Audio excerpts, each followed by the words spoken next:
জগাই মাধায়ের মতো শ্রী চৈতন্যদেবের প্রবল বিরোধিতা করা সত্ত্বেও এক সময় চাঁদকাজি হয়ে উঠেছিলেন মহাপ্রভুর প্রিয় শীর্ষ। তার সমাধিস্থল এখন পর্যটকদের অন্যতম সেরা আকর্ষণ।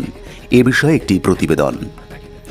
কলকাতা থেকে ১২৫ কিলোমিটার দূরে অবস্থিত শিয়ালদহ থেকে কৃষ্ণনগর লোকালে উঠে কৃষ্ণনগর স্টেশনে নেমে মায়াপুরগামী বাসে উঠলে ঘণ্টা দুয়েকের মধ্যে পৌঁছানো যায় নদিয়ার বামুনপুকুরে।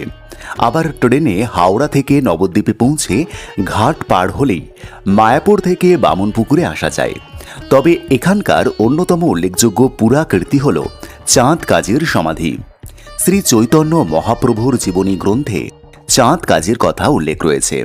শ্রী চৈতন্য মহাপ্রভু এবং চাঁদকাজি কিভাবে একে অপরের সান্নিধ্য লাভ করেন সেই কাহিনীও রয়েছে। তবে এখানকার লোকদের মত অনুযায়ী চাঁদকাজির আসল নাম ছিল মৌলানা সিরাজ উদ্দিন।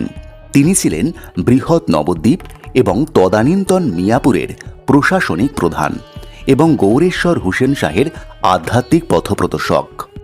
নিমাই পণ্ডিতের সংকীর্তনের বিরোধিতায় মত্ত নবদ্বীপের গোড়া ব্রাহ্মণবাদী ও অন্যান্য সম্প্রদায়। তিনি প্রশাসনিক প্রধান, কিন্তু প্রশাসনিক প্রধান সেদিন ঠিক চিনতে পেরেছিলেন সেই মহামানবকে। প্রথমে বিরোধিতা করলেও পরে প্রশ্রয় দিয়েছিলেন চৈতন্য মহাপ্রভুর নবপ্রচেষ্টাকে। চৈতন্য মহাপ্রভু সেদিন বুকে টেনে নিয়েছিলেন সেই দূরদর্শী প্রশাসককে। এ যেন নদিয়ার ভূমির সাম্প্রদায়িক সম্প্রীতির এক আদিম ও অনন্য নিদর্শন। চাঁদকাজি দেহত্যাগ করার পর নবদ্বীপে তার সমাধি স্থাপন করা হয়।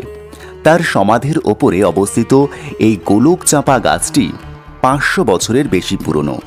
এই গাছটি আসলে অতীতের সব ঘটনার সাক্ষী।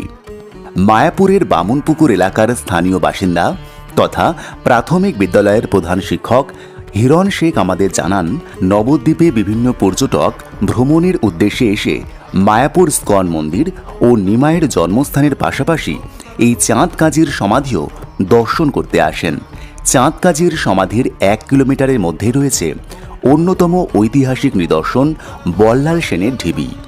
ঐতিহ্যবাহী এই চাঁদকাজির সমাধিকে রক্ষণাবেক্ষণের দায়িত্ব সরকারের পাশাপাশি আমাদের সকলেরই।